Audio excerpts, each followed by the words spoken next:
Okay, so welcome to the 61st of the Register Invited series, and I'm not going to do the introductions this evening because there's somebody far better placed to do that, so I'll introduce her, who is Mary Vaughan Johnson, who is our head of department and a long-standing colleague and friend of Lesley's. So over to you, Mary, please. Yeah, thank you. So I'm going to read this, guys, so I hope I apologize, just because I know with Lesley I could go on. So I'm going to try to keep it succinct, but this is a kind of summary of how I met Lesley and my relationship and perspective of Lesley's contributions to architectural education and her lovely energy, let's put it that way. So I was first introduced to Lesley Lokko in December 2000 when my professor and mentor, Marco Frascari, walked into our PhD seminar with a copy of Lesley's just published book, White Papers, Black Marks, Architecture, Race, Culture. As Lesley tells it, when she decided to do her PhD on race and architecture at the Bartlett, the response she received was that it might be possible to explore the topic for about 10 minutes, and then what? The argument being made then was that there were not enough resources available to do the subject justice. Her response was one of determination to change the narrative, and she has been doing just that since. When I finally met Lesley face-to-face at a lovely conference dinner in Dublin 15 years later, this is the Lesley that I came to know. One who does not take no for an answer and is not easily dissuaded from taking a path that no one else has tread before her. Lesley and I have shared many conversations since then, and I had the privilege of being invited as one of 40+ guest critics arriving from several continents to participate in the International Critics Week in 2018 at the Graduate School of Architecture, University of Johannesburg, which she established in 2015. We were all there at Lesley's invitation to critique and feedback on the newly established course. At the end of the event, we all walked away inspired by the many open conversations that took place, questioning the future of architectural education in general, not only during the reviews of student work throughout the week, but also during the lively discussions that continued around food and drinks. In my most recent conversation with Lesley, we discussed the role of architectural education as being uniquely designed for students to become critical thinkers and leaders of the future. Lesley believes this and also believes that true leadership in academia never leaves the classroom. Hence her own insistence on a continued role as an educator, first in her role as course director and later as dean of the Bernard and Ann Spitzer School of Architecture, City University, New York. I have only just learned recently from colleagues at Kingston that much before my time, Lesley taught at Kingston in the 90s and led a studio unit in the BA course in architecture on architecture and identity, and that she also initiated a validation process for an MA architecture course on race, architecture, and identity at a time when such courses did not exist anywhere in the country. Colleagues who knew Lesley then have referred to her as a pioneer in architectural education. And now, Lesley, without further ado, I'm very happy to have the privilege today to be one to welcome you back to Kingston as a recipient of the RIBA Annie Spink Award for your contribution to architectural education. And thank you so much for taking the time to share your thoughts with us today. Right. Okay. Thank you. Thank you so much, Mary. I hope everyone can hear and see me properly. And, first of all, apologies for having cancelled this. I'm just going to share my screen for a second. Hold on. Can you all see that? Yeah, okay. I'd really like to thank Andrew and Mary, not just for the invitation to take part in this series, but actually for their unflagging support over the past few years. Mary has visited me, as she said, in Johannesburg a couple of times, and I hope to welcome her and Andy and others to Accra before too long. Andrew was also part of the nominating panel, and Mary wrote a really amazing letter of nomination for the Annie Spink Award, which I'm also deeply grateful for. So thank you both. This is my 39th public talk or lecture or interview since the 25th of May last year, and it's the second one I've done today. I think in hindsight, I should have accepted 1/10 of the invitations, but having waited nearly 30 years for the words race and architecture to be mentioned in the same breath, I kept thinking that each invitation would be the last. Between December 2019 and May 2020, I gave 7 public talks. So the past 6 months have seen a 500% increase in demand. And I don't know that the public interest will last forever, but I don't think that we will ever think about the words race and architecture in quite the same way again. I've been in and out of architectural education and practice for most of my career, partly out of necessity, but also partly out of choice.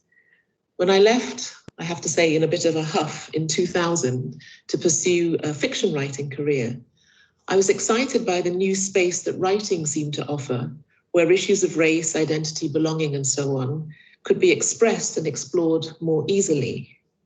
In some ways that is true. Fiction is perhaps a more generous field, but I missed the sweep and scope of architecture, as well as its inherent optimism, and its perhaps misplaced belief that it really can change the way we see and occupy the world in quite direct and often immediate ways.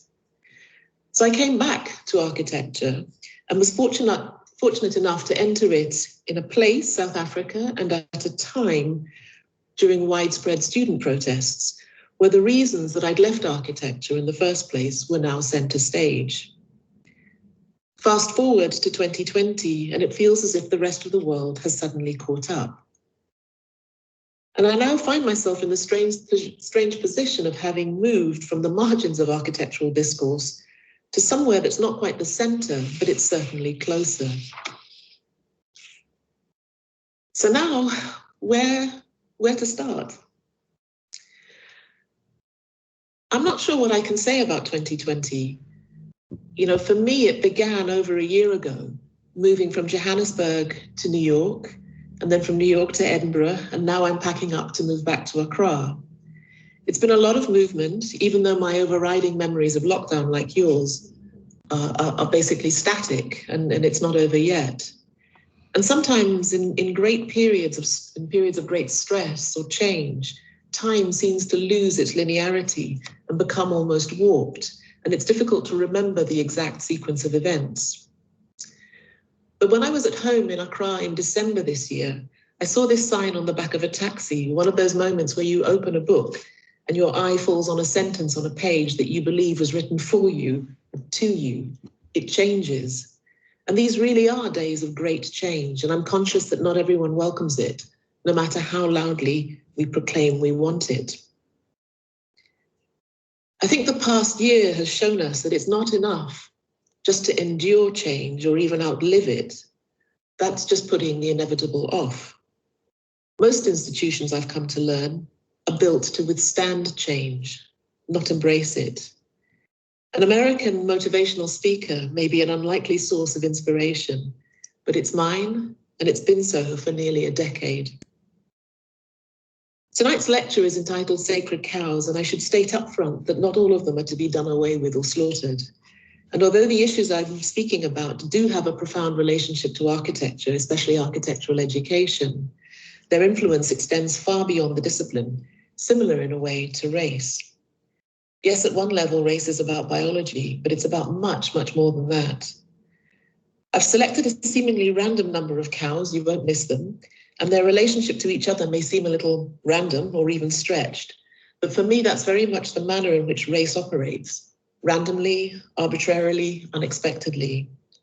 And in putting the pieces together, it's my hope that something of the way in which race is experienced and operates will come across.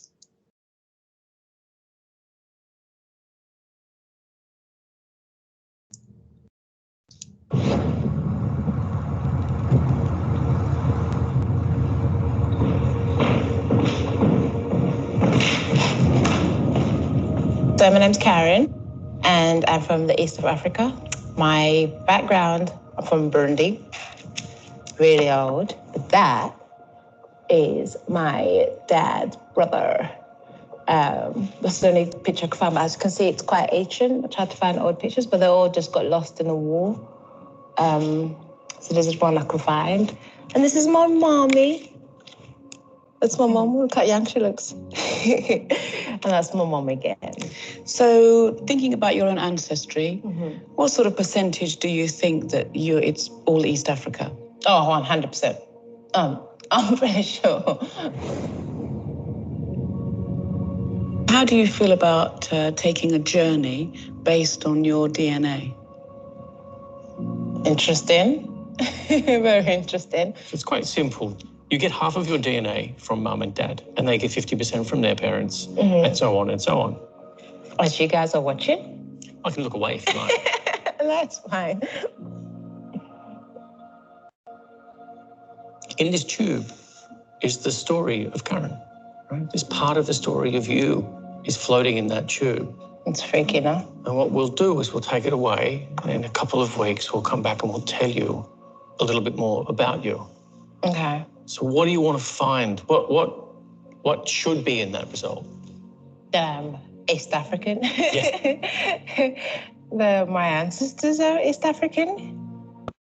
So are you ready to take your journey? Yeah. Yeah. Cool. Interesting.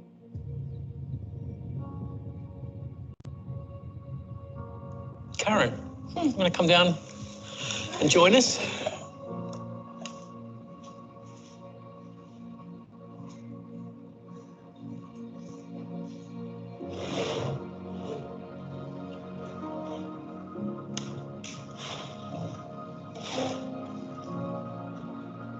How are you, Karen? Good? How've the last few weeks been? Confusing. I'm just lost. I know who I am.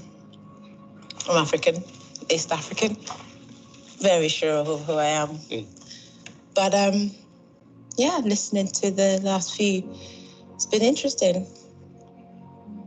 Yeah. Sorry, I can't keep staring at this thing. Yeah. Yeah. I don't know. I think I just realized that I didn't really question about finding out. I think. And today I was like, do I really want to know? Do I? Because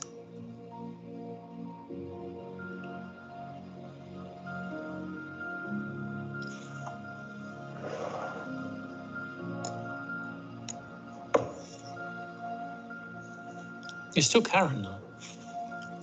Right? Whatever that bit of paper says, you're still I think who you are. for most people it's not a joke, but like a surprise, but I'm African, so it's a bit deeper than that. Can you explain that to me?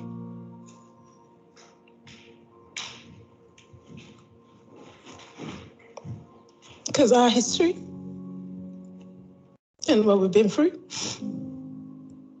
So you grow up and you have to come to terms with that. And I'm just settling as the self of who I am, and I've accepted that. So I don't know if I want to know anything else.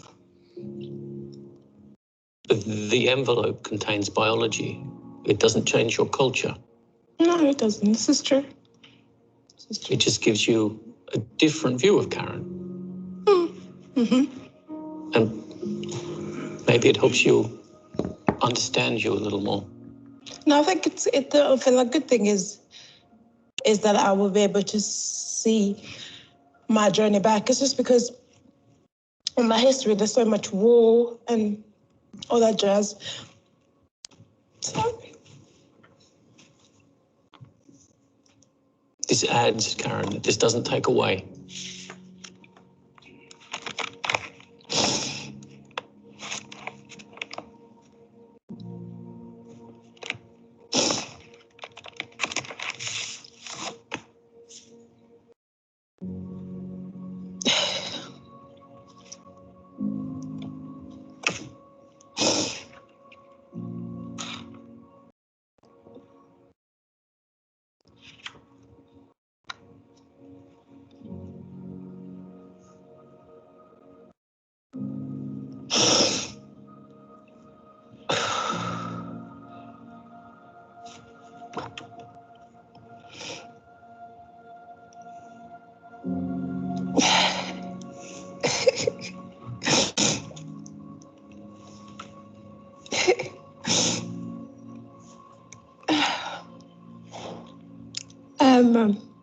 ...61% Southeast African, 38% Cameroon, Congo, and then 1% Benin and Togo.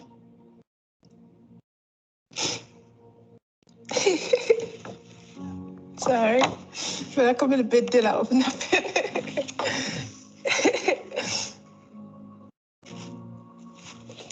You are who you say you are. Yeah.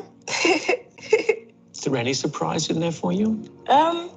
Cameroon, Congo. Oh, yeah. Don't know how that happened. How did that happen? Some of that might be coming from your dad's side, some might be coming from your mum's side. And their ancestors further back might have been from these areas. And they're just passing those little bits down to you. And even today, you know, your ancestors echo through your DNA to make you. And that's what the map is telling you, that you have echoes of these countries in you. You know, we're all African, right? We all came out of Africa, right? A long, long time ago. Yeah. So everybody in the room is just a tiny bit African, but we're diluted with other things. I will. Have a great journey. I will. Yeah, safe travel. Thank you, guys. Thanks. Thanks.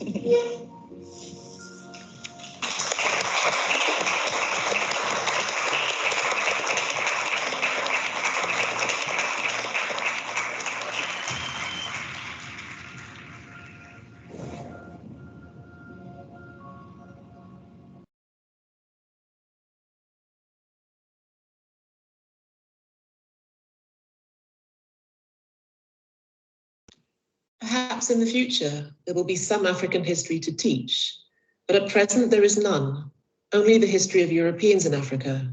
The rest is darkness, and darkness is not a subject of history.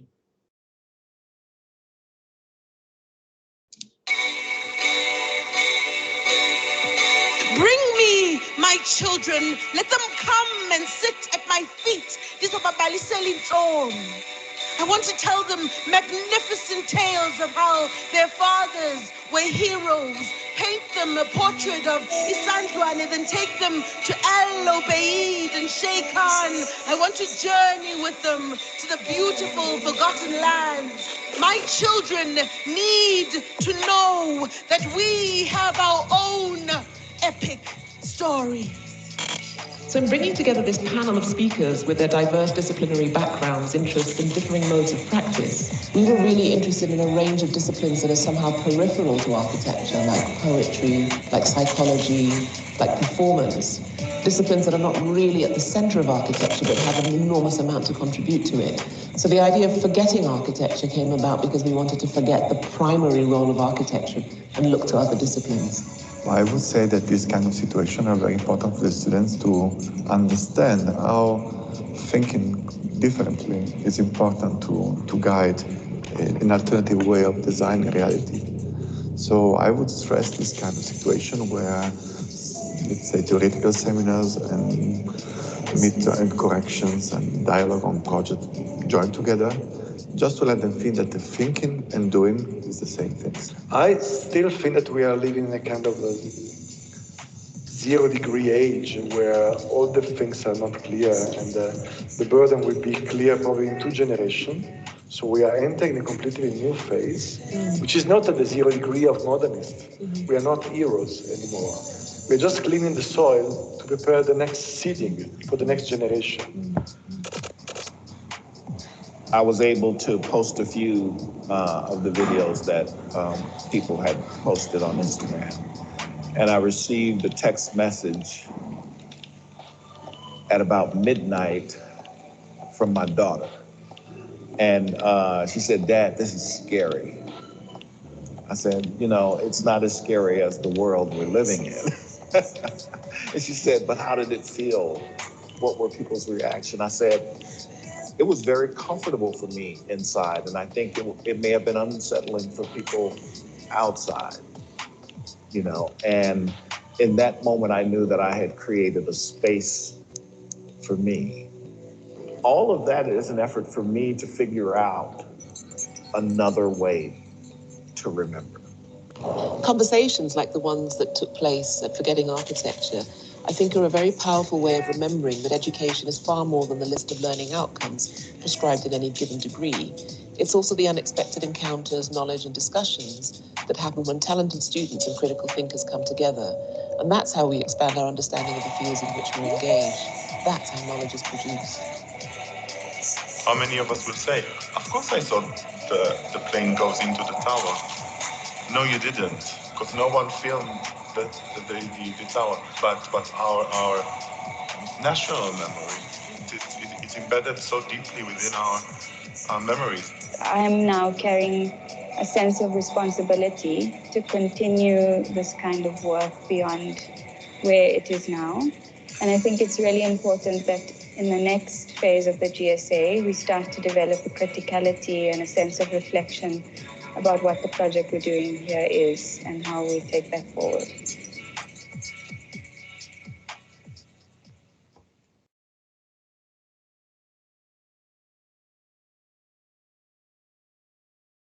Human history is about the future. Whiteness is about entrapment. Whiteness is at its best when it turns into a myth. It is at its most corrosive and most lethal when it makes us believe that it is everywhere, that everything originates from it, and it has no outside. We are therefore calling for the demythologization of whiteness, because democracy will either be built on the ruins of those versions of whiteness that produced Rhodes, or it will fail. In other words, those versions of whiteness that produced men like Rhodes must be recalled and decommissioned if we have to put history to rest, free ourselves from our own entrapment in white mythologies, and open a future for all here and now. It might then be that the statue of Rhodes and the statue of countless men of his ilk that are littering the South African landscape properly belong to a museum, an institution that, with few exceptions, has hardly been subject to the kind of thorough critique required by these times of ours. Yet a museum, properly understood, is not a dumping place. It is not a place where we recycle history's waste. It is first and foremost an epistemic space. A stronger option would therefore be the creation of a new kind of institution, perhaps partly a park or a graveyard, where statues of people who spent most of their lives defacing everything the name Black stood for would be put to rest.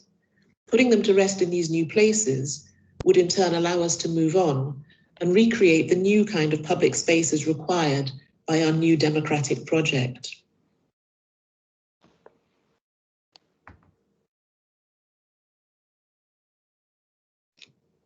Judge me by my deeds. That's right.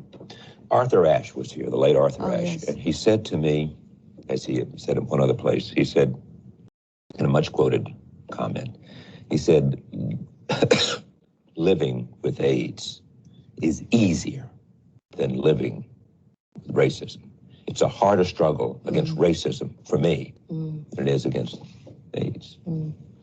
What it meant to me is that there's no way for the rest of us to understand that daily encounter. Which brings me to my question to you. Do you still have that encounter? Do you, Toni Morrison, Pulitzer Prize winner, successful, honored in the halls of academe, etc., still have that encounter? Yes, I do, Charlie, but let me tell you, that's the wrong question. Okay, what's the right question? How do you feel? Not you, Charlie Rose, right. But don't you understand that the people who do this thing, who practice racism, right, are bereft? There is something distorted about the psyche. It's a huge waste, and it's a corruption and a distortion.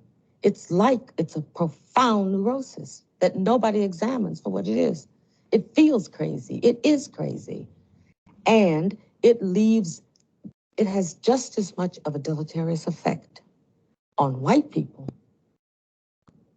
and possibly equal as it does Black people. I always knew that I had the moral high ground all my life. I always thought those people who said I couldn't come in the drugstore and I had to sit in these funny places, I couldn't go in the park. Superior to them I from did. Day one. And I thought they knew that I knew that they were inferior to me morally. I always thought that. And my parents always thought that. You said your father was racist because he always felt like he was superior. That's right. He always felt superior. And that was a form, of defensive racism. But if the racist white person, I don't mean the person who is examining his consciousness and so on, doesn't understand that he or she is also a race, it's also constructed, it's also made, and it also has some kind of serviceability. But when you take it away, I take your race away. And there you are, all strung out, and all you got is your little self. And what is that? What are you without racism? Are you any good? Are you still strong? You still smart? You still like yourself? I mean, these are the questions.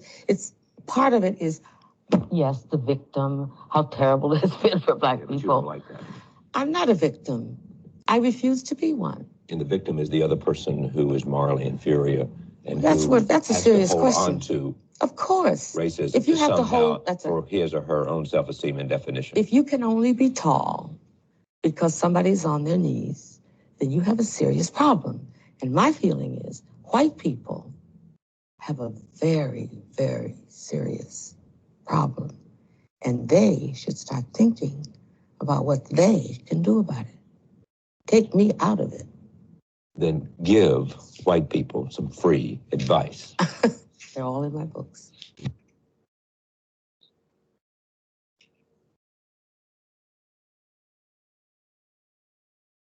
Argument from Silence was an essay I wrote for the Journal of Architecture just over 20 years ago. The title is taken from the field of archaeology and refers to the fact that just because something hasn't been found or seen doesn't mean it doesn't exist.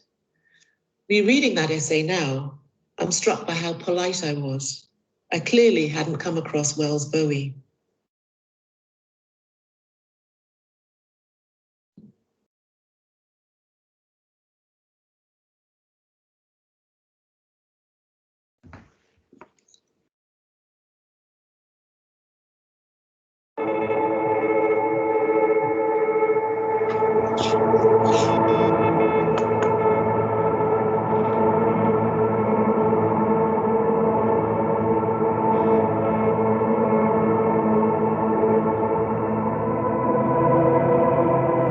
And this is what we found, an inventory of feminist upheaval.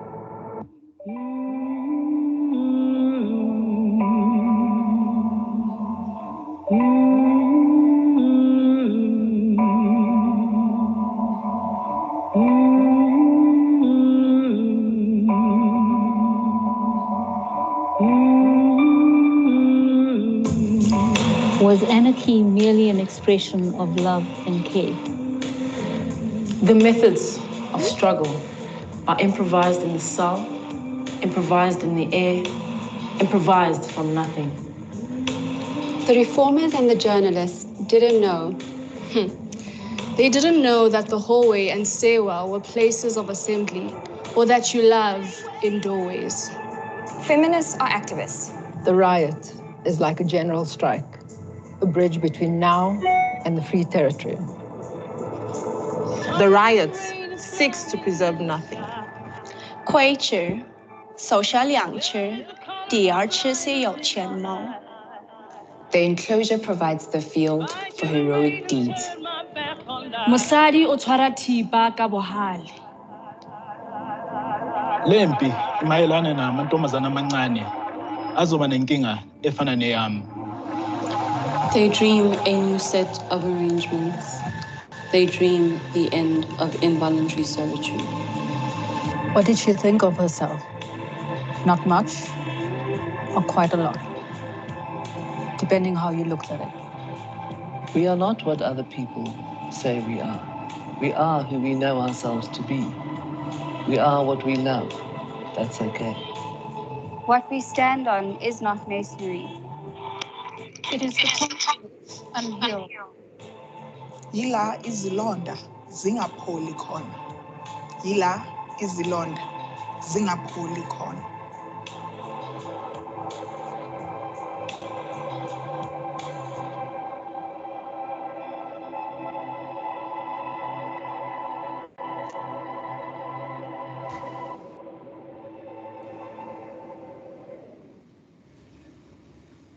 Race, as we all know, operates very differently in different places and in different contexts. What you call yourself and what you are called seems to depend largely on where you are. From my perspective, having lived and worked in a number of very different contexts, the issue of context weighs heavily, but perhaps not in the way we're usually taught.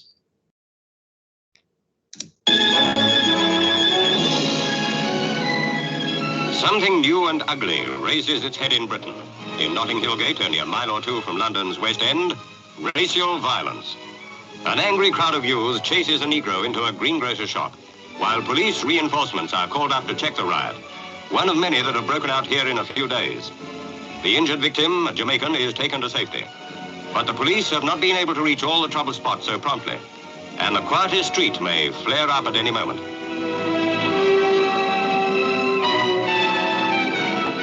Most disturbing feature of the riots is the suspicion that not all the troublemakers are locals.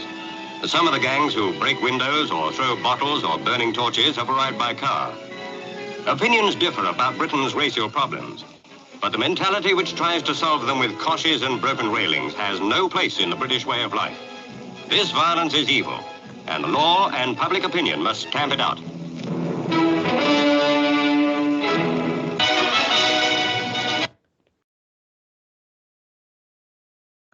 If I were to be asked to be as clear as possible about how I've approached it, both as a teacher and a leader, I would say that the following 4 words are absolutely key: confidence, context, content, and canon. You build confidence through changing context, which produces new content and therefore changes canon.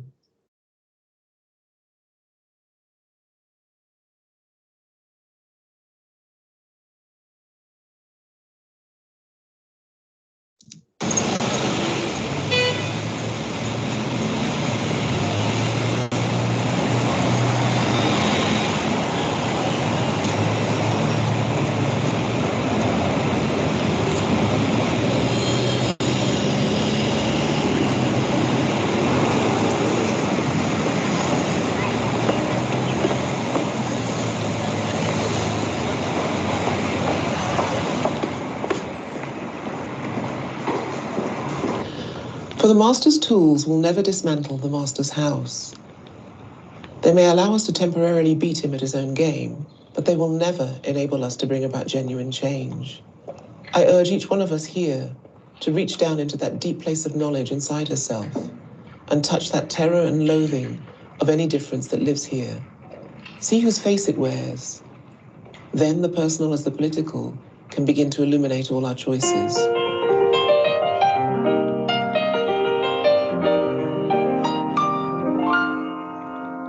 The other woman finds time to manicure her nails. When we speak, we are afraid our words will not be heard or welcomed.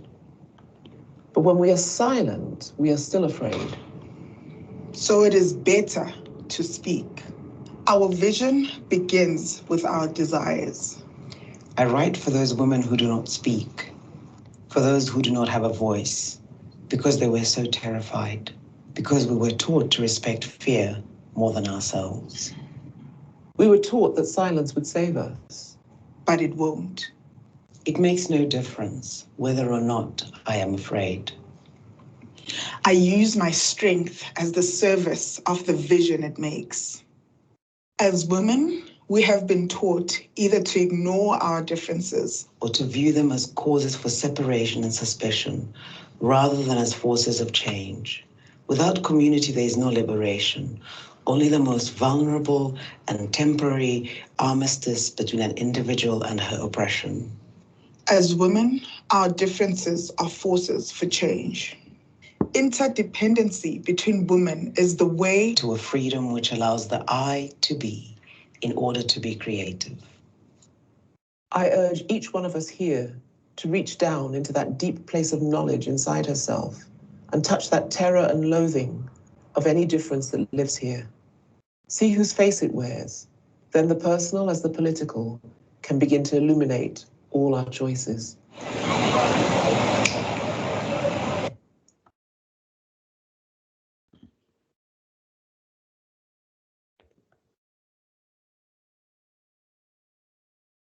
Safe Space was not a course. The idea grew out of discussions with two tutors at the GSA, John O'Bennett and Talisa Cindy, who were interested in running a course on race and identity. I thought it should be a documentary, however, and we managed to raise the funds to hire a professional filmmaker to do it. We brought a psychologist and a facilitator on board, partly to deal with any ethical issues, but also because none of us were trained psychologists, and I wasn't sure we'd be able to handle the fallout if it occurred. We filmed over 12 weeks, 7 episodes, once every 2 weeks, which allowed us some time to process the material, but also to gauge how far we could push each other.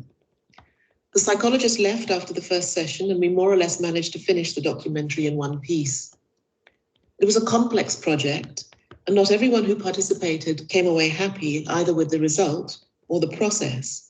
But for the students who participated, it changed their work in the most profound ways, and again, not always in the ways we expected.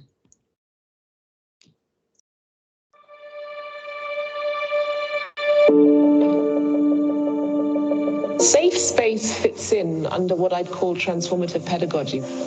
Because we live, particularly here, in a society where these larger kind of questions around race, around identity, around class, around gender, around power, are so intrinsic to the way people think. So in a way, Safe Space was conceived of as a kind of unlocking in a very controlled way of a lot of these issues, not just in problematic ways, but actually in creative ways.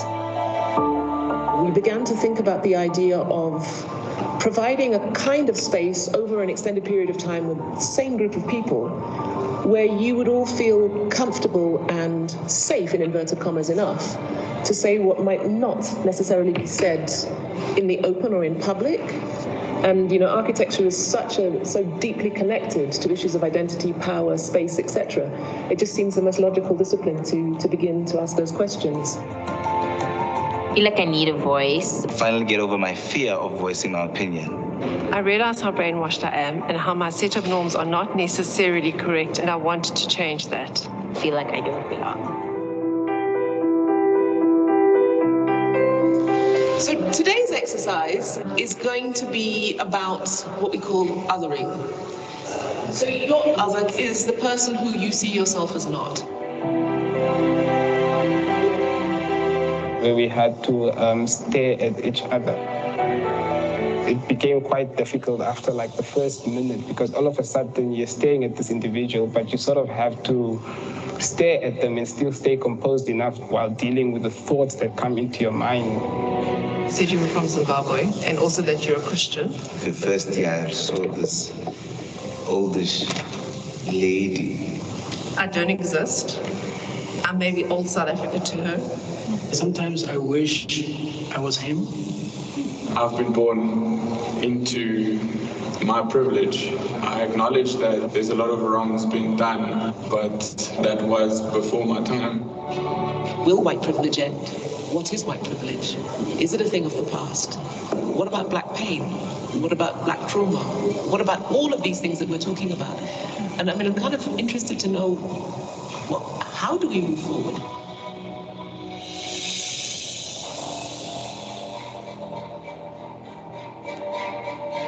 Today's exercise, it's called the Privilege Walk. Can you arrange yourselves of your own accord along a line according to your estimation of your own privilege? If you've ever felt unwelcome in areas with a predominant user group that is not your own, step backward. And if you feel like your culture is constantly overwritten by other cultures, and made to seem less important in comparison, step backward. People don't really take Tswana speaking people quite serious. Just being Afrikaans, it feels very threatening. How can we leave the room for Afrikaans culture in an environment that hurts a lot of the other cultures so much? I don't think I've got an answer for that, I think. Are you prepared to experience loss? Do you think it's something that's fair? Language is also a weapon, like many other tools of power. When I went back home in Namibia, I felt so powerful. I walked back with a confidence I never really had at home. And I think that's because being here, I've been so on edge and armored all the time and really afraid. I just feel like there's so much hostility in this country. And it's not just a thing of hostile to white people, it's hostile to difference. Exercise was really revealing. Privilege can mean so many different things. We're all actually just humans at the end of the day. It's very complex. I think to have the opportunity or the time to sit back and think about what privilege is a privilege.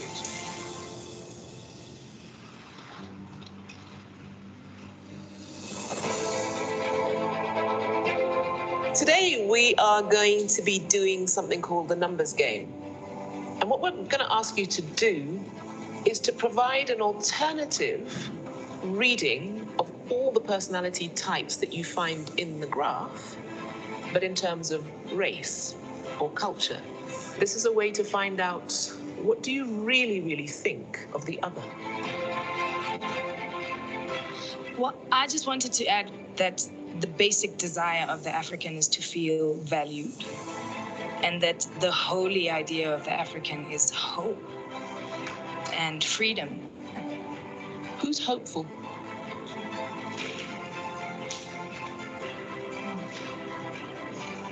So it's not an exclusively Black African. What if we thought about this completely differently? What if you understood radical to be something totally different? And you said that the radical is actually not changing the way you think about everything, but everything about the way you think. You know, it's that old phrase, the master's tools will not dismantle the master's house. And so here we are in the same old tools of corruption, hypocrisy, black, white. But you know what, y'all? These tools have been around for a long time. And we're not tired of them. I think today's session was kind of hard. It still felt like everybody's kind of tiptoeing around the sensitive subjects. It's a very tricky thing to deal with. Perhaps safe space isn't so safe. As a first step to having those conversations, I think it's a starting point.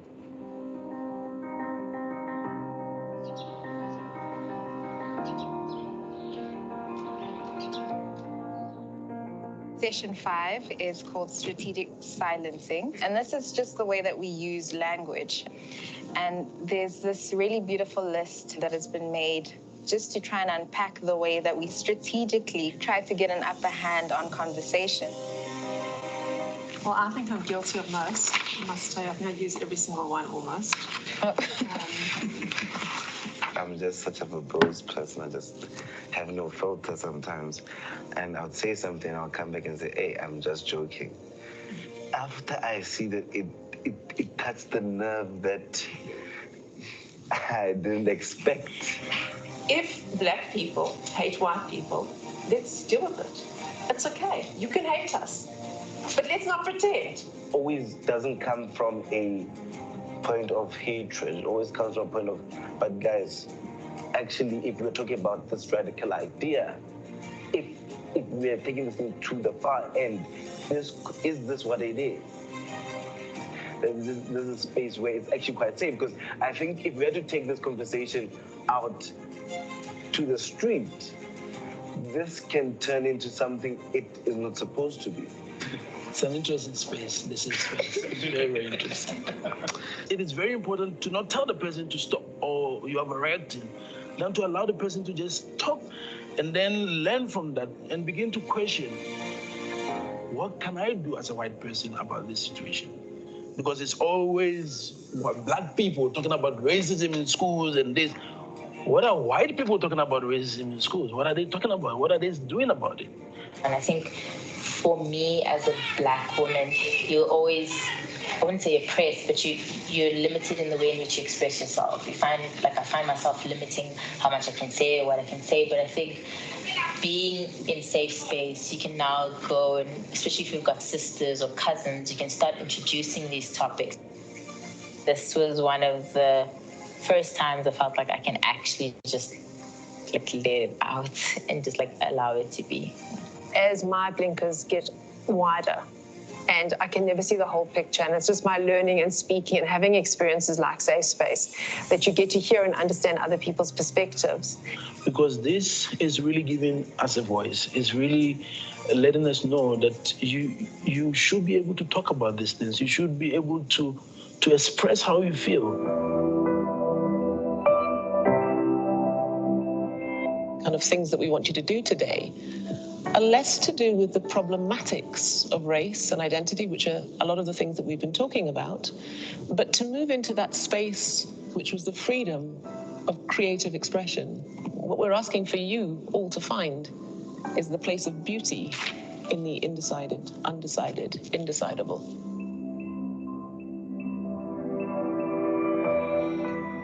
I'm too black for white people and too white for black people, right? So for me, it's like I'm always that person in the middle. And we come back to these same systems of classification. Who is one thing? Who is another? Who is pure? The walls that were there before are what defined your understanding of what kind of guided you in this world that you know. It was what was familiar, but now I'm entering into territories of the shadow, the territories of the unknown, and me trying to figure out who I am now in this context. It's hard to describe how privileged you are. I go to schools overseas and I see students faffing around just looking for something to work with. And here you have the opposite challenge in that the world is roaring at you. It's full. And I think this is what we're trying to say to all of you in this brave new world of your profession. It is up to you to decide how you want to use those tools. I'm beginning to interrogate and investigate what are these tools. Could they be more than what I think they are? Can I use them differently? And I think that is something that Safe Space has kind of really sparked in me. All these tools and all this information, we can recreate a better world. We are actually changing. So I think our last conversation actually gave me light. It's quite an interesting space that I'm in. It's so refreshing. It's so new. It's so bold. I'm breaking out of the shell. I'm now showing my true colors. So I think Safe Space for me has brought that confident aspect into my work. Safe Space has allowed me to look at things in a more critical way. I sit here comfortable to be in my own skin, proud of where I am and excited what lies ahead. This is who I have become. Can I influence this nation? Can I influence this continent? Can I influence this world? So yeah, I'm trying to investigate what are these tools? What do I have in my hands? This is me. Yes. Hand on my heart, South African students are amongst the most talented students I've ever taught in 30 years. And I think part of that reason has to do with the fact that they live in states of tension, even subliminal tension, and tension is good for creativity. So if we can discipline that tension and turn it into a productive tool, we will be astounded at what's going to come out of them.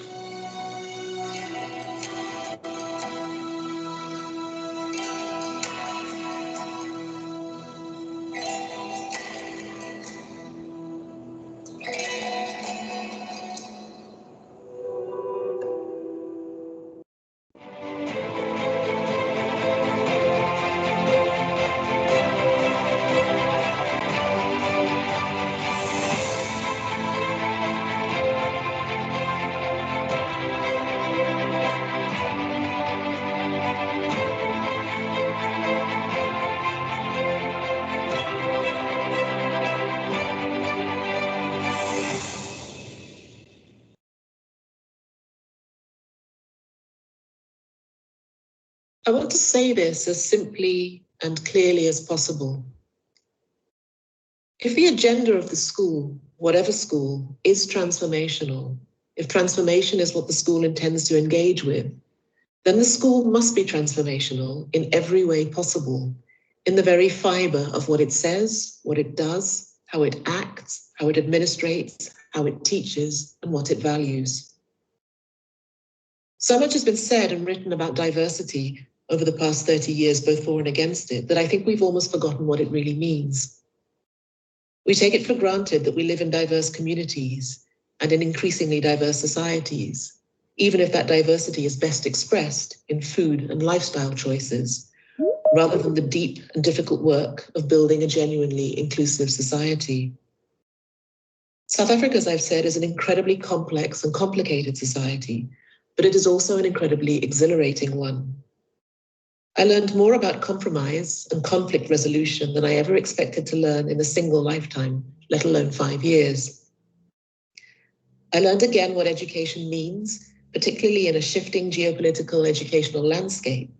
And I learned that difference matters, not because it is different, but because different viewpoints, different histories, and different experiences of the world contribute in rich, creative, and meaningful ways to scholarship and our shared understanding of what it means to be human.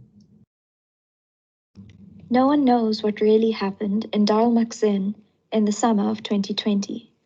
Stories of it filled the air like Marrakesh heat waves in July.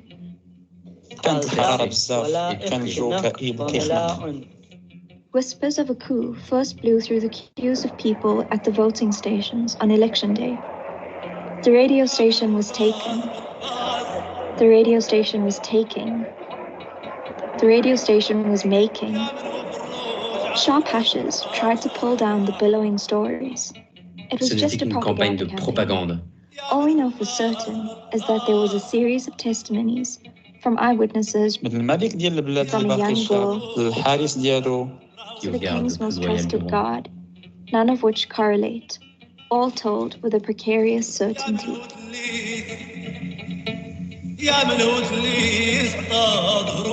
On Friday, 8 October, the day of Morocco's 5th national elections, the king and his guards made their way to the mosque for their daily prayers. As he got off his horse to enter the mosque, the call of the door seemed to emerge from not just the minaret, but the ground itself. It was at this moment that the king and his guard heard a shattering of glass, and the king fell through a hole in the ground just outside the entrance of the mosque. Metal sheets immediately snapped into place, locking the king's underground and closing up the hole. The king's most trusted guard decided that in order to prevent alarm in the country on the election day, a replacement body would enter the mosque and return to the election day procession in the royal carriage. Meanwhile, the king, who had fallen through the glass dome, found himself enveloped in darkness and a soft protective skin. He landed with a muffled thud on a trampoline-like floor.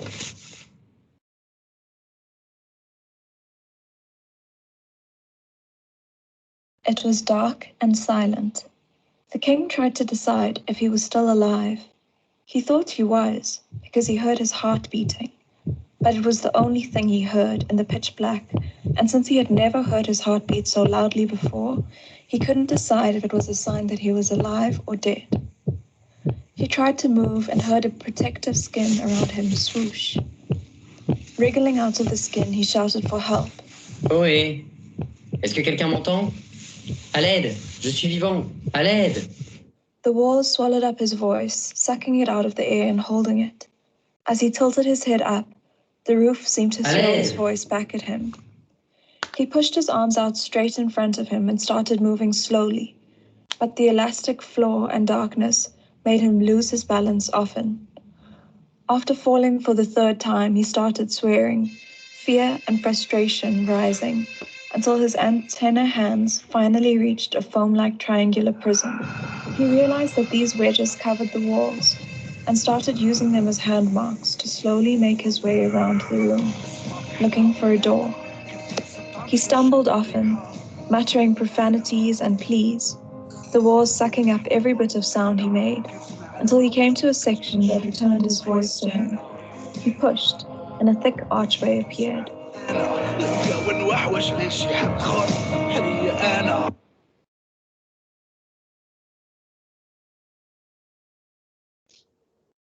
I want to be very clear on this point. Questions of identity, of race, ethnicity, ancestry, heritage, and even oppression matter because they add to scholarship, not detract from it.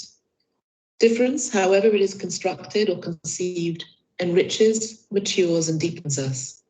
Sometimes it replaces outdated, misogynist, and irrelevant material.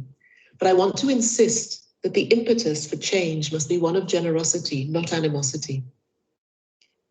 Being angry is only the first step in a long road to transform the academy, and in the process, transform ourselves. Fiction can sometimes represent social truths that are more searching, more questioning, and more truthful than facts will ever allow. I see architectural education as a kind of fiction in the best possible sense of the word, a means of exploring difficult and complex issues about who we are and who we want to be. As students, academics, and practitioners, our work is our truth. The job of the academy is to protect the space in which those truths can be tried, tested, and above all, told.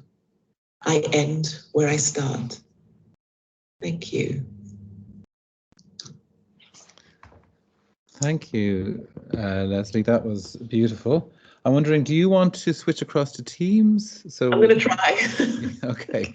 So what you might do is, I'll leave this Zoom room open in case you need to come back to it. But if you leave and join Teams, I will try and set that up for you.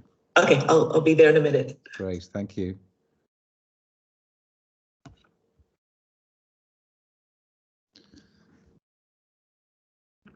And Andrew, I guess I'll do the same, yeah? Yeah, sorry, Mary, I didn't realize you were still in Zoom. Sorry. Yes, do please join. I'm muted on Teams. Mary, apologies. Yes, I didn't realize you were still there. Do join us on Teams if you can. I'll leave the Zoom call open. Sorry.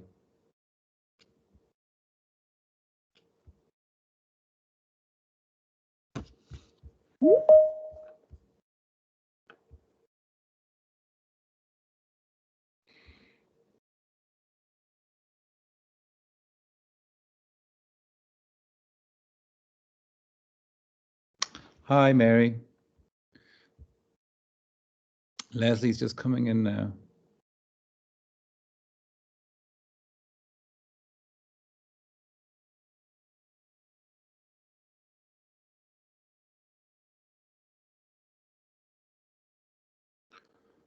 Sorry about that.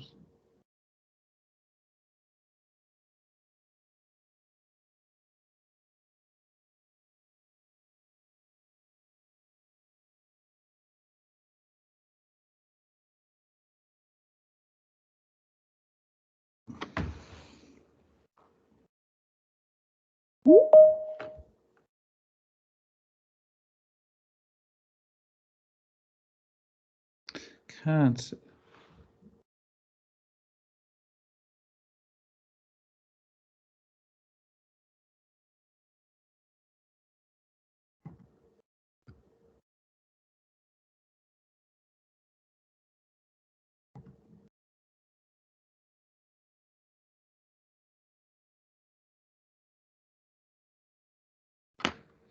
I can't get Lesley in for some reason, which is different to where we were before.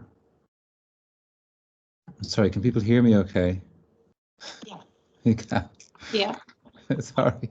I don't know what's happening. Teams is being horrendously bold this evening. It's not letting Lesley in. Or at least when I try and admit her, I can't admit her. It just doesn't work. So what I might do is see if maybe if somebody else tries to admit, actually, the next time can, yeah, it's just not working for me for some reason. Andrew, I've been trying, it doesn't work either. Thanks, Laura, thanks so much. And I tried too. Yeah, it's a really strange one. She was able to get in earlier, but she just wasn't allowed to present. And now she's, oh, here's Lesley now, I think. I've been hammering at the door of Zoom and Teams. We've been desperately trying to open the door, Lesley, but the keys weren't working for some reason. No, so I think I'm here. Yes, you are here. We've been fumbling in the dark. So I'm sure there's going to be lots of discussion and questions, and I'm just eager that people just unmute, I think, and start to talk. Lesley, we can't see you. There we go. Okay, so I can't see myself. I think I can sort of see myself. All right. Okay. bottom. Yeah, you come up at the bottom. Okay, great.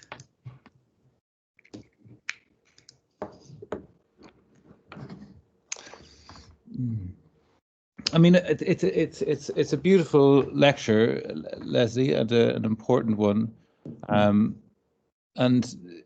what I'm interested in, I suppose, just to open the questions, is probably the obvious question, and do shut me down then if necessary. In the context of the difficult conversations that we need to have, one of the things that commonly gets put back is the sort of, well, can't we get past all of this? And your comment about tension being necessary for creativity, I found very profound and feels very truthful to me.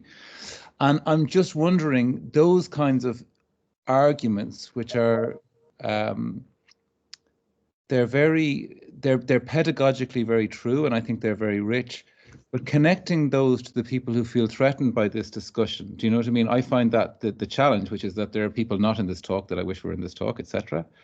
Like, because it's actually, which, as you say, it's profoundly unthreatening. It's not a damaging thing. It's about a student-centered or a person-centered thing where difference becomes a place for actually a very positive creative force and a connection with the discipline. And yet somehow the people who are hearing it are the people who sort of already want to hear it. How do we connect with the people who aren't prepared to hear it and are doing this damage? Is it a case of, I'm not asking you, I'm asking people like me, if you know what I mean. You can't force people to hear, I guess. And I'm interested in that question just because it bothers me so much, to be honest. And maybe it's not a relevant question and you can tell me it's not. I mean, I remember reading The Color Purple, you know, probably maybe the first time I was about 15 or 16. And then I read it again, I think in my early 20s. And one of the lines in it that has always stayed with me is when Shug says, "Get the white man off your eyeball." And I suppose I would say that the ability to get that presence off my eyeball was the first moment of really being freed from having to not only speak to myself, but speak to others who, as you say, were not interested in hearing. And I realized, I guess, somewhere in my 20s, that was not my burden. And in a way, I think I've spent the last 20 years kind of vacillating between the desire to force he or she who will not listen to listen, but then also protecting myself from the energy that's expended on trying to persuade someone who's never going to listen. And I think in a way, the creation of a school, and I know that this was very much part and parcel of what the wider political project in South Africa was, but the creation of a school that essentially took that presence off its eyeball was the first moment I think I realized, actually, this can be done. And the difference between being in a place which has dedicated itself to those questions and being in a place where you're constantly having to persuade the authorities, the curriculum, other tutors, other students, for me, the difference is in the work. And until the work is done, we have nothing. You know, we can say all we want, we can complain all we want, we can lament all we want, but this in the end is about the work. And so for me, the creation of the space in which the work can take place is the bigger question. Yeah. Thanks so much. I'm eager for others to come in, so I'll. Lesley, I'm terrible at silences. I've been told that if you just stop, that if I just shut up, people. Somebody will speak. Yes, I'm quite used to them now. Don't worry. I can't actually see anyone, so I'm assuming that everyone's. Yeah. Hi. Yeah. Lesley, I just wanted to say hello because we were at the Bartlett together. Yes. Hello. How are you? I'm very well. Nice to see you. Nice to see you. Yeah, you too. Yeah. A long time ago, but yeah. And thank you. Pleasure. Sorry, Dana. Yeah. Hop in, please. Hi, Lesley. Brilliant talk and really enjoyable. I especially enjoyed how you framed these as kind of almost sort of mini vignettes into the conversation. I thought that was really powerful. I guess my question is in the context of perhaps a school like Kingston, very much focused on the building and what that represents and what that says about the people that build them and the society that builds them. I guess I'm thinking, how do you respond to perhaps questions that, and I think Andrew touched on this a bit earlier, that these conversations are outside of the role of an architect or outside of the education of an architect? How do we, well, how do these conversations affect in this context, in the British context, where I think the summer's revealed that people want to keep these conversations out of the education of an architect, perhaps. How do we go about centering these conversations, and how do you not prove their relevance, but move towards a place where we can actually have these conversations and then sort of think, well, how do they contribute to the built environment that we're interested in making? Yeah, I mean, it's a really tough question, and I would say there's a couple of ways. One, and I think that, this is partly what this last year has showed us, is that this conversation is no more local. It really is global, and the ability to connect with and understand and see very similar desires in different contexts, I think it's very different now than it was even 2 or 3 years ago. And change happens incredibly slowly. I mean, the point I made about the education being the last place where change occurs, I think is, for me, it's a very apt one. But the important thing is that it does occur.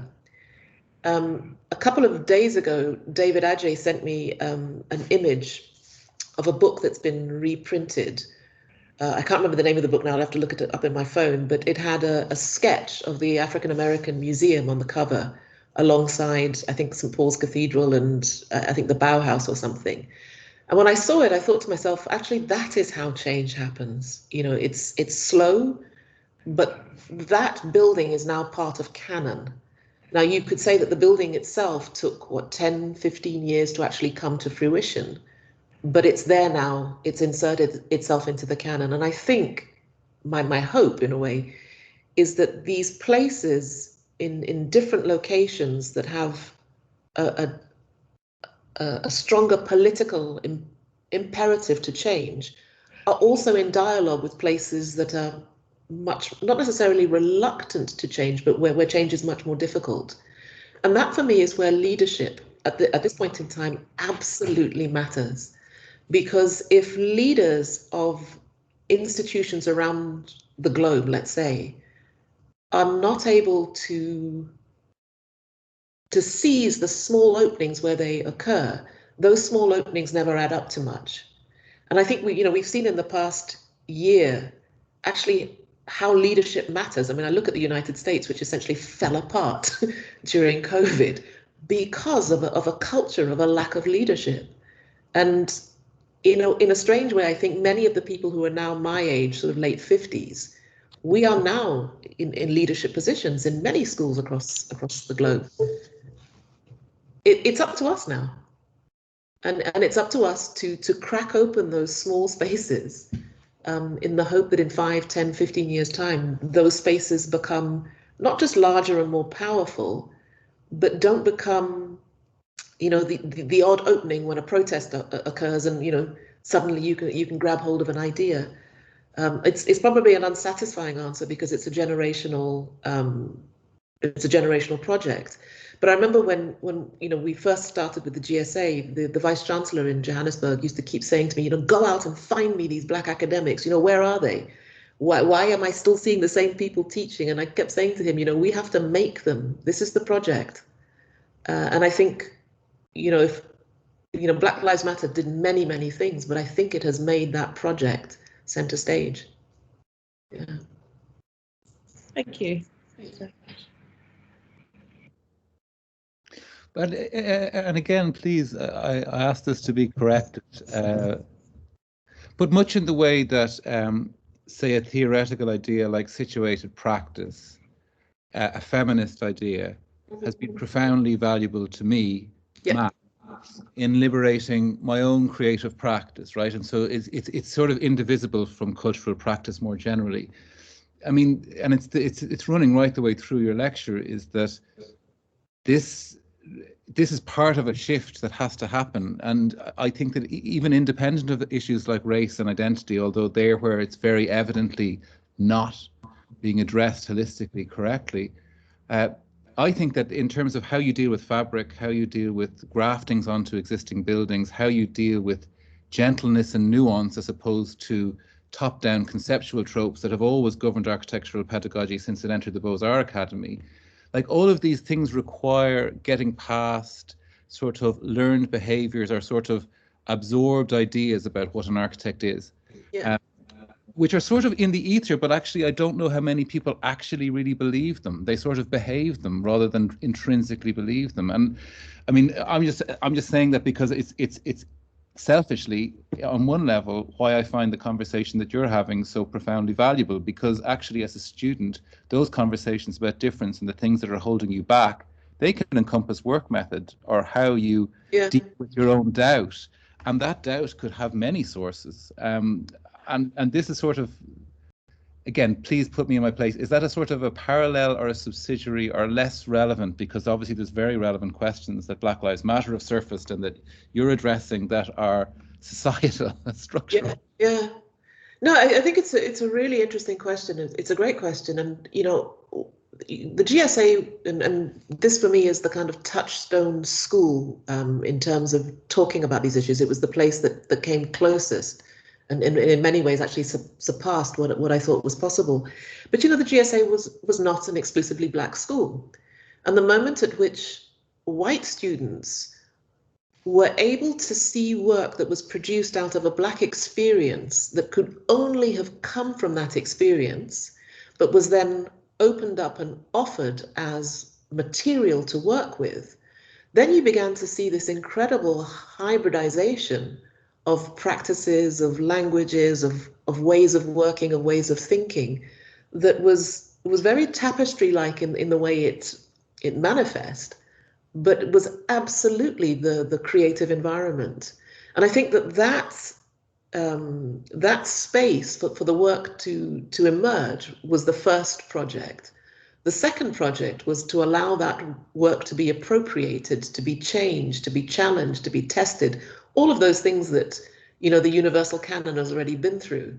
And so for me, the net result at the end of it was seeing male students tackling issues of gender, seeing white students looking at Zulu, seeing Indian students, you know, in a sense, what I'm trying to say is that the source material had to come from something specific, but once it had come out of a specific culture or a specific identity, it was source material for all. And that for me was that's what I mean when I say that the impetus for this has to be one of generosity. It cannot be animosity. And exposing that work to other viewpoints, to other perspectives, to other histories, absolutely matured the work. So, you know, none of the work could be a one-liner, which often work in protest becomes. It's a protest statement, and then it's almost impossible to go beyond that. And I think that aspect of the school, which is often underplayed, was hugely important. And in a way, that's answered Nana's question, isn't it?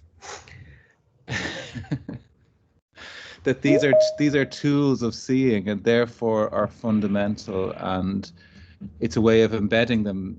I mean, so those workshops you described, Lesley, they are unit situated, or are they sort of cross unit? They're sort of separate to the units. I mean, they were completely separate, and I kind of laugh when I talk about this, but you know, the curriculum at the GSA was so fluid that we could literally wake up and say, we're going to do this. And, you know, it's up to me to go and find the money to do it. And, you know, luckily it was quite easy to find money. And then we put up an advert and we said, students, do you want, there's no credits for this. There's no, you don't get anything for this, but do you want to do it? And of course they wanted to do it.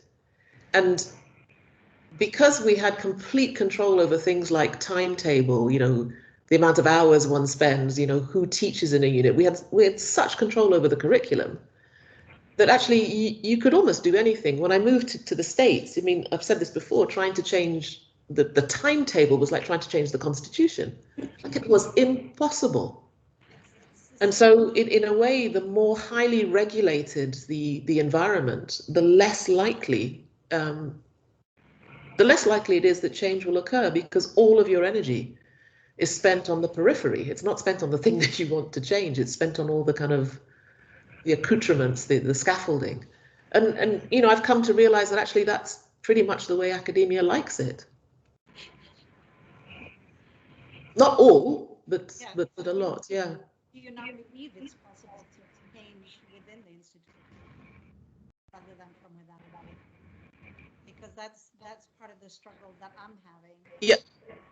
Is wanting to believe that a change can happen from within the institution, despite the regulatory environment. Is it because we've got a Zoom room opened? Yeah, you're quite. You're very quiet. Morning as well. I don't know what's wrong with my microphone. I tested it. It's better, yeah. Is that better? I just need. Yeah. No, I mean, and I think it's true, but I'm struck again by this year. Like I said, this is the 39th talk I've given since May, and for people who have listened to many talks before, I do repeat a huge amount of material. I mean, you just kind of have to. But I also have a lot of material to share, and the reason I have a lot of material is because students produce that material. So, in a way, that was 5 years of experimenting, exploring, explaining, carving out space, but the work emerged. And it's because of that I can sit here today and show 15 videos or 10 videos or whatever it is. 5 years ago, I couldn't have done that. And so the work itself is also part of the ammunition that you use to make change. And that for me is really important, because you can stand at the sidelines and shout, but until someone sees it, yeah. It would be really great to hear from the students. If anyone has a comment or question from the students.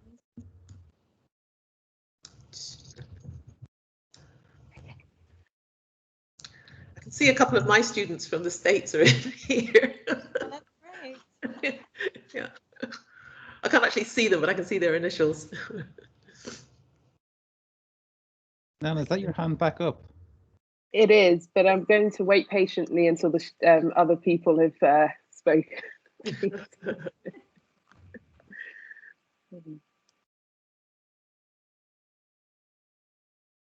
a very polite crowd.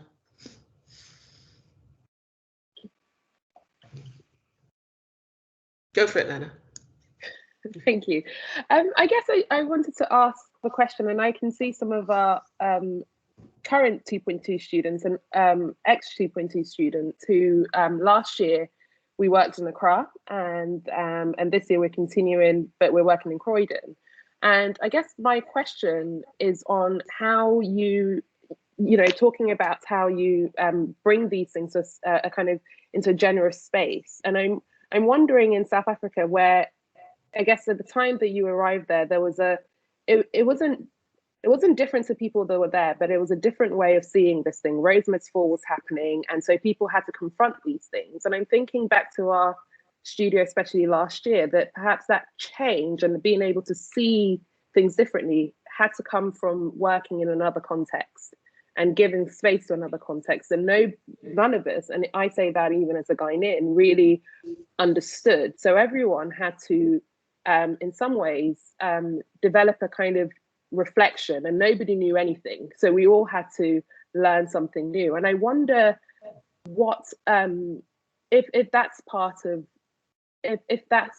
how you talk about these things, about kind of winding the canon in a generous way, where we all have to maybe shift our lenses slightly and perhaps work in different places in a way to bring the conversation in a way that we can all engage with. Because if something is known to everyone, then actually how does one find new ways of looking at it?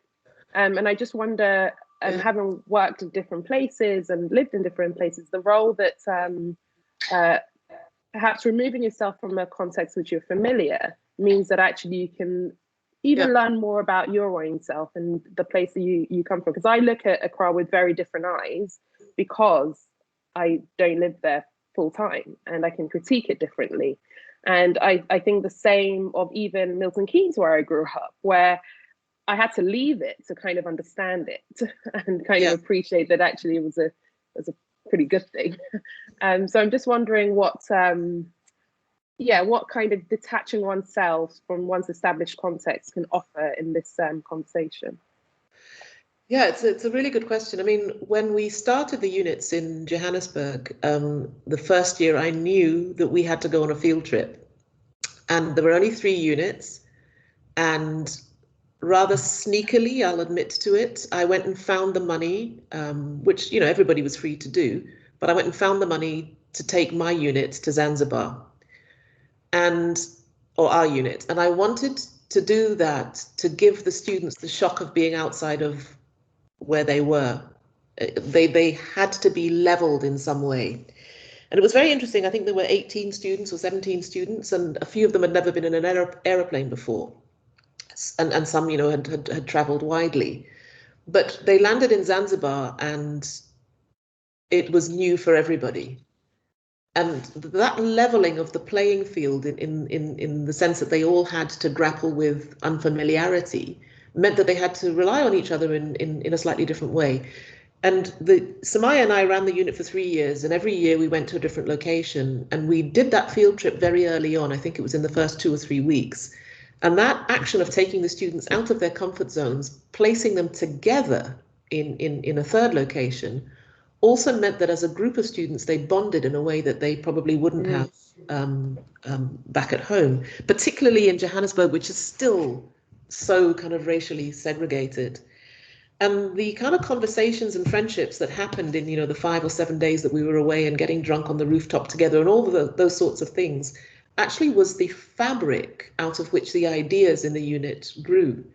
Now, I've had a lot of flack from bringing a pedagogy that was developed, at the Architectural Association to Southern Africa. For me, I'll say this without any grace or favor or whatever the expression is, it was the absolute right pedagogical approach in so many ways. The fact that it's always team taught, the fact that students can stay in the unit for up to 2 years, the fact that they go somewhere, all of those things which I'd never really thought about before, calibrated almost perfectly to a transformational agenda. And again, in South Africa at the time, yes, the student protests, roads must fall and fees must fall, had really destabilized tertiary education, but they hadn't done it in quite the same way that Black Lives Matter has. Black Lives Matter was global. I'm absolutely astounded at the slowness of architectural education to respond to Black Lives Matter if 2 much smaller scale protests in South Africa could radically change the academy. This has been a puzzle for me. Yeah. It goes Thank back you. to your comment on higher education. Sorry, goes back to your comment on higher education not wanting to change. Yeah, and I think that there is, the whole conversation around education, I think, is, we're grappling with many things: the cost of it, the length of it, the types of course. I mean, there's a whole much bigger picture conversation, aside from this. And in some ways, that larger conversation, about what is education for, is still not resolved. And now into that, we want to squeeze or shoehorn, a fairly radical, fairly urgent request. That's a lot to ask. I think it's going to take institutions a while to grapple with this. I think we have a student, or Kevin. Yeah. Hey, Kevin. Hello. Hi, Professor Lokko. It's great to see you in this environment. It's so fun to see. So my question is, I don't think it's simple, and I don't know if the answers are to be found here. But so far, and I've only been here for a little part, so excuse me if I'm missing something, but so far it sounds like we're talking mostly about things that are institutional scale, at the higher level of professors or even higher administrators. I wonder, what is the role of the student in the institution in particular in tackling the issues that we talk about? Great question. And, for me, I would say, honestly, it all rests with the students. Yep. I would say the same. And I think students maybe don't understand the power they have. Absolutely. Yeah. I mean, I remember, I think it might have been Sir Peter Cook saying to me, many, many years ago, the student will go where you lead them. And I think that's certainly true, but I will also go where the student takes me. And one of the great privileges of working in South Africa in particular was with a generation of students who were so hungry for change that their hunger outstripped my capacity or our capacity to meet it. And those of us who taught, in those 5 years, I think constantly said to ourselves, the students are ahead of us. They know instinctively where we should go. I think what I've seen elsewhere is a much more tentative student. And it's partly to do with the cost of education, and it's partly to do with the instability in the profession in general, the profession in general in different contexts. But what I really appreciate and miss enormously about those South African students was that they knew instinctively where they wanted to go. And that hunger, I'm seeing it in bits and pieces in different places, but not collectively in the way that we saw it there. And I think that's partly why they produced actually such outstanding work. And of course, tutors have to be able to meet the work. They have to be able also to guide the work with generosity. But it's no coincidence to me that so many of the outstanding tutors at the GSA were, 1 or 2 years out of school themselves. They were phenomenally young. And in that way, there was less to undo somehow, yeah. Thank you.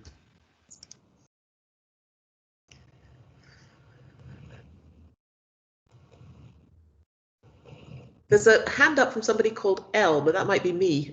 Yeah, Lola, come on in.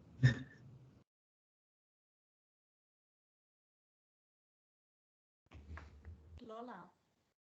I think you're muted, Lola. Yes. Sorry. Put a light on. Sorry. Muted in the dark.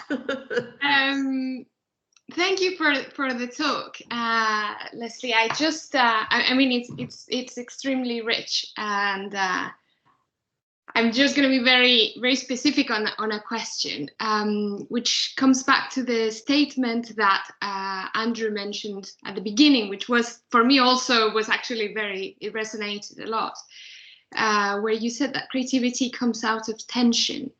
And then you followed up to say that that there is a need to discipline that tension, and that I felt that was important. And at the same time, I wanted to ask, what is your view? I think the idea of discipline is very complex. And I just want to hear more about, perhaps maybe you can elaborate more about how do you negotiate that disciplining within the difficulty, I guess, of all the things that you are tackling? Yeah, I mean, it's a great question. I mean, initially, and I found this subsequently, when you initially say to a student, I'm going to put you at the center of the investigation, you, the student, what often comes out is an incredibly complex, convoluted, deeply personal story, which often goes nowhere. And what we try to do with the students, and this is what I mean by the word discipline. So I don't mean it in the sense of discipline and punishment. I mean discipline and test, I think would be probably a better word, was to say that we're interested in the personal, but only insofar as the personal relates to something else. So this cannot be about your belly button. It cannot be about your navel gazing. It cannot be about the smack that your mother gave you when you were 5, which is often the first impetus. And we found that by putting certain really concrete things in place, like teaching staff how to write really good briefs, teaching staffs how to pace a unit, you know, whether it was from doing short projects in the beginning to kind of warm students up, when do you take the brakes off, when do you let them go, you know, all of those things I think would come under the rubric of what I call discipline. And I mean it in the sense of architecture as a discipline. Once we were able to establish that kind of rhythm, we found that the second, the third, and the fourth year, we got to the meat of the projects much faster. The first year was an awful lot of wandering around in kind of semi-psychoanalytic, which none of us are qualified to do, which was also quite scary at times, because you're unlocking something that's deeply personal, deeply emotive. You know, the question of race is experienced through the skin, it's experienced through the body, it's not an abstract. And so you open up the lid of that, and you have to know and be very, very careful about how you deal with it. And I think by year 3, we had kind of got that discipline down. Let me say that we were more in control of it. And you could see that the work was getting richer and better because of the discipline. So, you know, I've had this conversation with many students before that, you know, initially when you start teaching, particularly around kind of transformative pedagogy, it feels a little bit like an art school where you can just get up and say, my mum smacked me and here's my drawing. And I'm not saying anything wrong with that. But actually, architecture is always about more than you and your mum. There's a broader context to it. And that balance between free rein and pulling it in, you as a teacher, you learn how to do that. It's not in inverted commas natural, but it's also that there are very few precedents for it. And you know, for other kinds of studio projects or whatever, there are masses of precedents. You know, I've lost count of the number of times students have done a community centre. I mean, I don't even know what that is, but it's a typology. What we were talking about is doing a very, very different kind of thing. And so all of the, you know, the questions of sight, of scale, of structure, of form, these were all questions that were up for grabs. And you kind of have to be disciplined about the way in which you tackle them, because it cannot become babble. You know, the work has to have some, it has to be legible in some way, yeah. But it's interesting because the best briefs produce a crisis. They understand the shape of where that crisis occurs, and they don't know what the outcome is, but they're confident with the tutor's ability to land whatever comes out of that. Do you know what I mean? In the sense of, and the problems are, and this goes back to Kevin's question, is that in the context of a Western education system where the student's voice, i.e. as customer, involves them not having a crisis. Yeah, no, absolutely. You know, fundamentally, it's the second order, the people who study, the people who teach, the people who teach, the people who teach, who, I don't know what it's like where you are, Lesley, but they're lovely people, but it's a different thing to do with the human science of dealing with 20 young, amazing people in a room and understanding that there can be problems that you don't want to go away for a couple of weeks. Absolutely, but I mean, for me, I'm always at my best as a tutor when I'm teaching with someone else. Yeah. And that was the structure that I grew up under in the Bartlett. I don't think outside of the UK I've ever taught in that structure. I mean, when I suggested it in the US, I mean, again, it was like I was changing the constitution. What do you mean you're going to teach with somebody else? It conceptually doesn't make sense, and B, it's too expensive. So for me, you know, that relationship between creativity and crisis is absolutely critical, particularly if you're interested in producing new knowledge, which, as I understand it, is the goddamn job of the university, is to produce new insights. So if the structure in which you are expected to produce new insights is not going to protect and support you, the teacher, how on earth are the students going to learn? So, for me, again, this was kind of serendipitous. The structure that I knew how to be in was the right structure for that job. And then there were moments, of course, anybody who teaches, particularly in a unit-like situation, will know this. There are moments where you're absolutely terrified. You have no idea where the students are going. They don't know where they're going. You don't know, have you paced it wrong? Have you given the wrong briefs? Like, what the hell is happening? And actually just having that other person in the room when you're faced with chaos is absolutely necessary. But good work comes out of those situations. But you also can't leave your staff, you can't lead them to slaughter. You have to protect the staff as well. I mean, what's interesting there, Lesley, is that practice is comfortable with that crisis, but a lot of people, when they get to practice, avoid it because of the nature of the experiences they've had in college. And the people who can make transformative work, it's when that crisis is part of every project and they can land it. And I don't mean incompetence, and I don't mean negligence. Yeah. No. The mess in the middle where the brief is no longer the brief and the client is unsure about you and all of that stuff, and yet you have the skill to land it. And I think that part of the problem here is, and I do think new forms of communication are changing this, is confessional conversations about the nature of practice and about the nature of that crisis and about the nature of that insecurity. And actually that the thing that you've just said, I was kind of going, I was mentally swapping out education for building and it may be not building, but being socially engaged or being in a situation where you're trying to make a transformative change. If we don't have those skills in a place where it's incredibly safe for those things to happen, i.e. institution, it's extremely difficult to expect that kind of infrastructure to be manifest in the world, except through the actions of incredible people. Totally. And I mean, for me, I can't remember who first said it, but architecture is a wider category than the building of buildings. That's part of it. But this is also about how to see, how to think, how to be, how to behave. The lessons one learns, during the arc of a degree, they are more than the practicalities. They're more than the immediate skills, if you like, or the immediate tools. Yeah. Maddening discipline, it's I've been in it for 30 years now and I feel I'm no closer to understanding it, which at one end is like it's a marvelous position, I mean, that's what we love about it, though, isn't it? Yeah. Can't walk away. Yeah. Tried, but I can't. Yeah. Anyway. Unless somebody wants to hop in with a further question or conversation. Yeah, I've got a class. My students in New York are patiently waiting for me, so I've got a class to go to.